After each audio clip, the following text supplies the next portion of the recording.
उत्तर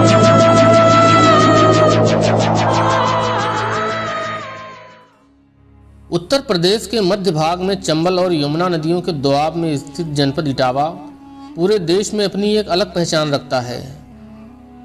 इटावा का प्राचीन और मध्यकालीन इतिहास काफी गौरवशाली और समृद्धशाली रहा है। वर्तमान समय में भी इटावा जनपद अपनी पुरानी परंपराओं और रीति रिवाजों को संजोए हुए लगातार विकास के मार्ग पर अग्रसर है। नमस्कार दोस्तों, सीक्रेट ज्ञान टीवी यूट्यूब चैनल एक बार फिर से आपका हार्दिक स्वागत एवं अभिनंदन करता है। दोस्तों, आज की इस वीडियो में आपको उत्तर प्रदेश के इटावा जनपद के गौरवशाली इतिहास और वर्तमान से अच्छी तरह रूबरू कराने वाला हूं। इसके अलावा इटावा जनपद के धार्मिक, ऐतिहासिक और सभी पर्यटन स्थलों की शेयर भी कराने वाला हूं। तो दोस्तों, आगे बढ़ने से पहले एक छोटी सी विनती है, कृपया वीडियो को लाइक जरूर करें और भविष्य में तमाम उपयोगी जानकारियां पाते रहने के लिए हमारे चैनल को सब्सक्राइब जरूर करें। धन्यवाद। इटावा जनपद का संबंध महाभारत काल से जुड़ा हुआ है। उस काल में इटावा जनपद का यह क्षेत्र पंचाल राज्य का हिस्सा हुआ करता था और सम्राट द्रुपद पंचाल राज्य पर शासन किया करते थे। महाभारत काल की तमाम घटनाएं इस धरती पर घटित हुई हैं। पांडवों ने अपने अज्ञातवास के दौरान यमुना और चंबल नदियों के बीच घने जंगलों में काफी समय बिताया था। जिस समय पांडव अपने अज्ञातवास के दौरान यहाँ कुटिया बनाकर रह रहे थे, उसी समय पांडवों को पता चला था कि बकासुर नामक दानव के भय से लोग परेशान हैं। इसीलिए महाबली भीम ने बकासुर को मौत के घाट उतार दिया और लोगों को इस दानव के भय से मुक्ति दिलाई। जिस स्थान पर बकासुर नामक दानव मारा गया था, वर्तमान में वह जगह बकेवर नाम से प्रसिद्ध है।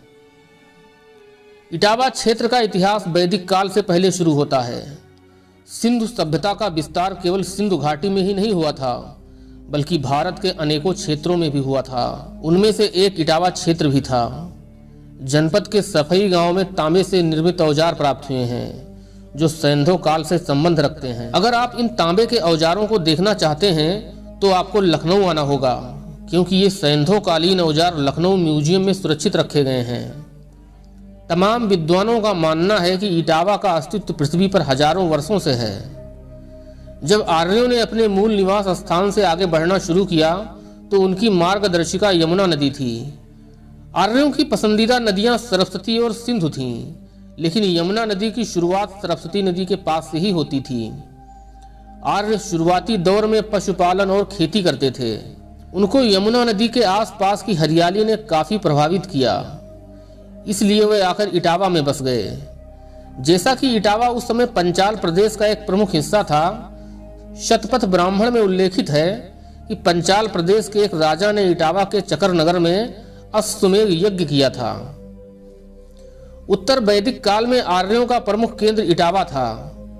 महाभारत के आदि पर्व में इष्टिकापुरी में इक्र चक्र नगरी का उल्लेख व्यापक रूप से आया है। इसी धरती पर महाभारत युद्ध की रूपरेखा तैयार की गई थी। इस बात का प्रमाण हिंदू धर्म ग्रंथों में मौजूद है। इटावा जनपद के आसुई नामक स्थान पर जैन धर्म के प्रवर्तक महावीर स्वामी ने अपने जीवन काल का कुछ समय भी व्यतीत किया था। यहाँ जैन तीर्थंकरों की प्राप्त मूर्तियां इस बात की गवाही देती हैं कि यह क्षेत्र जैन धर्म से गहराई से नाता रखता है। सम्राट हर्षवर्धन के शासन काल में इटावा कन्नौज के अंतर्गत आता था। मध्यकालीन इतिहास में इटावा के पौराणिक महत्व को देखते हुए यमुना नदी के किनारे एक किले का निर्माण कराया गया था।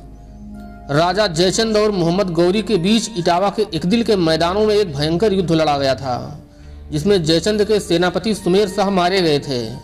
उस समय कन्नौज राज्य के अंतर्गत इटावा पर सुमेर शाह शासन करते थे। मोहम्मद गौरी के 22 सेनानायक सहित हजारों सैनिक भी इसी युद्ध में मारे गए थे। इन लुटेरे आक्रमणकारियों की कब्रें 22 ख्वाजा के नाम से आज भी इटावा शहर में मौजूद हैं। इस युद्ध में मोहम्मद गौरी की जीत हुई थी और राजा जयचंद भी मारे गए थे। उसके बाद इटावा पर मुस्लिम सत्ता स्थापित हो गई थी। दिल्ली सल्तनत पर शासन करने वाले तमाम सुल्तानों की ओर से उनके पसंदीदा लोगों को इस क्षेत्र पर अधिकार दिया जाने लगा था। भारत में मुगल वंश की स्थापना होने के बाद इटावा भी मुगल साम्राज्य का एक हिस्सा बन गया था। सन 1751 से 1766 तक इटावा पर मराठों का कब्जा रहा था। इसी दौरान मराठा शासकों द्वारा टिक्सी महादेव मंदिर का निर्माण कराया गया था। सन 1804 में ईस्ट इंडिया कंपनी का शासन स्थापित होने के बाद संपूर्ण इटावा जनपद भी अंग्रेजों के कब्जे में चला गया था। सन 1857 की प्रथम स्वतंत्रता संग्राम के दौरान इटावा वासियों ने भी अंग्रेजों को इटावा से भगाने का मन बना लिया था। हजारों की संख्या में लोगों ने अंग्रेजों के दफ्तरों ठिकानों पर धावा बोल दिया। तब इटावा प्रशासन ने आनन फानन में सरकारी खजाने को आगरा शिफ्ट करवा दिया था। इटावा वासियों का साहस देखकर अंग्रेजों को इटावा छोड़कर भागना पड़ा था, लेकिन 25 जून 1857 को ग्वालियर से अंग्रेजों की सेना वापस आ गई थी और तब देश आजाद होने तक इटावा ने स्वतंत्रता की लड़ाई में महत्वपूर्ण भागीदारी निभाई थी। 1857 के विद्रोह के समय ए.ओ. हुम इटावा के कलेक्टर थे। इन्हें भी अपनी जान बचाकर इटावा से भागना पड़ा था। बाद में इन्होंने ही राष्ट्रीय कांग्रेस की स्थापना 28 दिसंबर 1885 को मुंबई में की थी। इटावा में लोगों ने गांधी के तमाम अंग्रेजों के खिलाफ आंदोलन में बढ़ चढ़कर हिस्सा लिया था। 15 अगस्त 1947 भारत की आज़ादी के बाद जनपद के 548 स्वतंत्रता संग्राम सेनानियों को ताम्र पत्र देकर सम्मानित किया गया था। अब आगे बढ़ने से पहले बात कर लेते हैं इटावा के नामकरण पर। इस क्षेत्र का नाम आखिर इटावा कैसे पड़ा? इस संबंध में कई कहानियां प्रचलित हैं। जैसे कुछ लोगों का कहना है कि इस क्षेत्र में ईंटों का निर्माण काफी मात्रा में हुआ करता था, इसीलिए इसका नाम इटावा पड़ा। कुछ लोगों के अनुसार जब चौहान वंश के राजा सुमेर शाह किले का निर्माण करवा रहे थे, उसी दौरान नींव से सोने चांदी के ईंट मिले थे, इसलिए इसका नाम इटावा पड़ा। लेकिन जो कहानी सबसे सटीक है वो यह है कि इटावा शब्द का जन्म इष्टपथ से हुआ है, क्योंकि आगरा जिले के बटेश्वर से लेकर भरेह मार्ग को इष्टपथ कहा जाता था।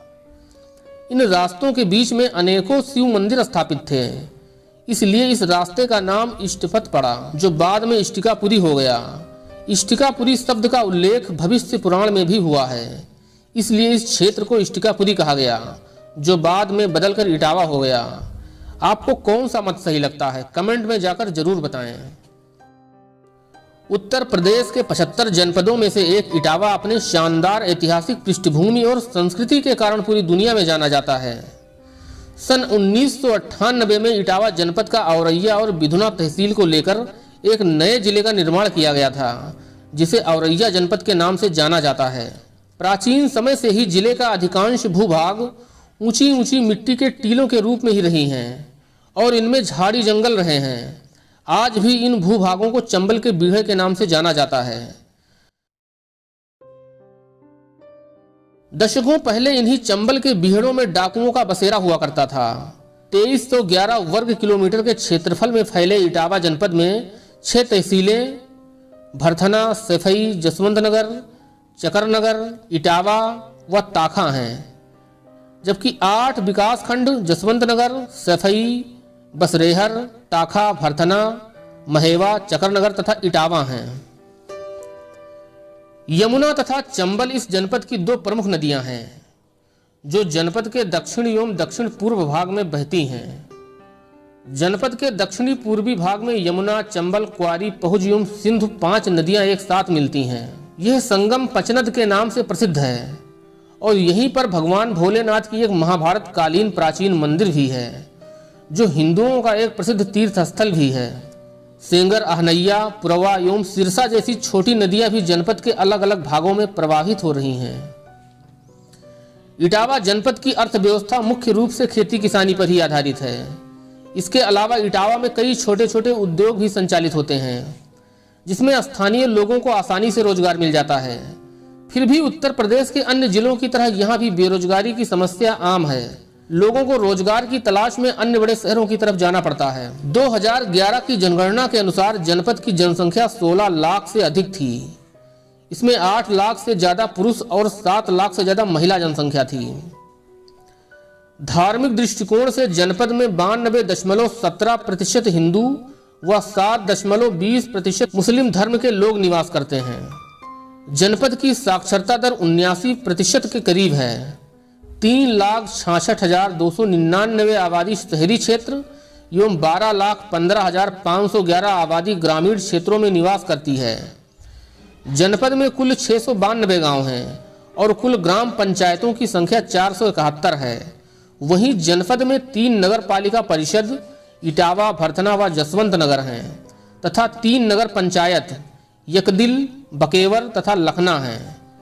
चंबल नगर के नाम से प्रसिद्ध इटावा जनपद के पूर्व में औरैया, पश्चिम में आगरा, उत्तर में फर्रुखाबाद एवं मैनपुरी तथा दक्षिण में जालौन जनपद की सीमाएं हैं। इसके अलावा इटावा जनपद के दक्षिण में ही मध्य प्रदेश राज्य का भिंड जनपद की सीमाएं पड़ती हैं। इटावा जनपद का प्रशासनिक मुख्यालय इटावा शहर में ही स्थित है, जबकि इटावा जनपद कानपुर मंडल के अंतर्गत आता है। जिले में एक लोकसभा सीट इटावा है, जबकि इसी जिले का कुछ भाग मैनपुरी लोकसभा के अंतर्गत आता है। जनपद में विधानसभा की 3 सीटें हैं, भरथना, इटावा व जसवंत नगर। जिले में प्रति 1000 पुरुषों पर 875 महिलाओं की संख्या का लिंगानुपात है। इटावा जनपद हमेशा से ही साहित्य के क्षेत्र में प्रभावशाली रहा है। महाकवि गंग, नीलकंठ भट्ट, महाकवि देव, पंडित राम नारायण दुबे, शंकर प्रसाद दीक्षित जैसे साहित्यकारों से लेकर गुलाब राय, द्वारिका प्रसाद शर्मा, श्री नारायण चतुर्वेदी, पंडित भीमसेन शर्मा, शिशुपाल सिंह, गोपाल दास नीरज जैसे तमाम कवियों ने इटावा जनपद का गौरव पूरे देश में बढ़ाया है। डॉक्टर जाकिर हुसैन जो भारत के तीसरे राष्ट्रपति बने थे, उनकी प्रारंभिक शिक्षा दीक्षा इटावा के इस्लामिया हाई स्कूल में पूरी हुई थी। इसी जनपद के सैफई में मुलायम सिंह यादव जी का जन्म हुआ, जो आगे चलकर भारत के रक्षा मंत्री जैसे सम्मानित पद पर आसीन रहे और फिर उन्हें उत्तर प्रदेश का मुख्यमंत्री बनने का भी गौरव प्राप्त हुआ। इटावा जनपद की लोक संस्कृति को सहेजने के लिए प्रतिवर्ष एक मेले का आयोजन होता है। इसे इटावा नुमाइश के नाम से जाना जाता है। यहाँ पूरे जनपद की सांस्कृतिक गतिविधियों की स्पष्ट छाप देखने को मिलती है। वीडियो को आखिरी तक देखते रहिए। अब चलते हैं सीधे इटावा जनपद के सभी पर्यटन स्थलों की सैर पर। देवी ब्राह्मणी का मंदिर। ये प्राचीन मंदिर जसवंत नगर कस्बे में स्थित है। यह मंदिर लगभग 2000 साल पुराना है। इस मंदिर के चारों तरफ चंबल के बीहड़ों का इलाका है। यहाँ चैत नवमी तथा आषाढ़ की पूर्णिमा पर 3 दिवसीय मेले का आयोजन होता है। यहाँ आने वाले सभी भक्तों की मनोकामनाएं पूरी होती हैं। कालीवाड़ी मंदिर। यह मंदिर सनातन धर्म के उपासकों के रूप में प्रसिद्ध है। इस मंदिर में स्थापित माता जी की प्रतिमा को बंगाल के एक भक्त द्वारा लाया गया था। काली माता जी का यह मंदिर ब्रिटिश काल में क्रांतिकारियों का एक गुप्त केंद्र हुआ करता था। लखना काल देवी मंदिर। 1857 में यहाँ के जमींदार जसवंत सिंह ने इस मंदिर का निर्माण कराया था। मंदिर के अंदर देवी माँ की काले पत्थर की बनी 9 मूर्तियां स्थापित हैं। मूर्तियों के बगल में ही सैयद बाबा की मजार है, जिसे हिंदू मुस्लिम एकता का प्रतीक माना जाता है। कालीवाह मंदिर। यह मंदिर बीहड़ वाली देवी के नाम से भी जाना जाता है। यह मंदिर काफी प्राचीन है। इसके इतिहास की कोई जानकारी नहीं है। वर्तमान मंदिर की इमारत जनपद के लोगों ने ही बनवाई है। टिक्सी महादेव मंदिर। इस मंदिर को मराठा शासकों ने बनवाया था। इसके अलावा इटावा जनपद में ऐसे बहुत सारे धार्मिक ऐतिहासिक स्थल हैं जहां आपको एक बार जरूर जाना चाहिए, जैसे खटखटा बाबा का आश्रम, 22 ख्वाजा की मजार, चुगलखोर का मकबरा, भरे किला, प्रताप नेर किला, राजा सुमेर सिंह का किला, जुगरा मऊ गांव, बाबरपुर, बकेवर, चकरनगर, जामा मस्जिद इटावा, आसई किला, ग्वारी किला आदि ऐसे स्थान हैं जहां आप घूम सकते हैं। यदि आप प्राकृतिक वातावरण एवं जीव जंतु और जानवरों से ज्यादा प्यार करते हैं, तब तो आपको इटावा लाइन सफारी आना ही होगा। चंबल के बीहड़ों को भी आपको नजदीक से देखने का मौका मिल जाएगा। यकीन मानिए ये पल आपके जीवन का सबसे हसीन पल होगा। इटावा शहर पूरे देश के बड़े बड़े शहरों से सड़क मार्ग और रेल मार्ग से अच्छी तरह जुड़ा हुआ है, इसलिए आप यहां आसानी से पहुंच सकते हैं। दोस्तों, वीडियो कैसा लगा कमेंट करके हमें जरूर बताएं। इन सभी स्थानों एवं ऐतिहासिक किलों की आप विस्तार से जानकारी चाहते हैं तो कमेंट करके जरूर बताएं। फिर मिलेंगे एक नई जानकारी के साथ। तब तक के लिए जय हिंद, जय भारत। धार्मिक, पौराणिक और ऐतिहासिक जानकारियों के साथ साथ देश दुनिया के तमाम रहस्यों और अपने जनपद के सभी जानकारियों को पाने के लिए हमारा YouTube चैनल सीक्रेट ज्ञान टीवी अभी सब्सक्राइब करें।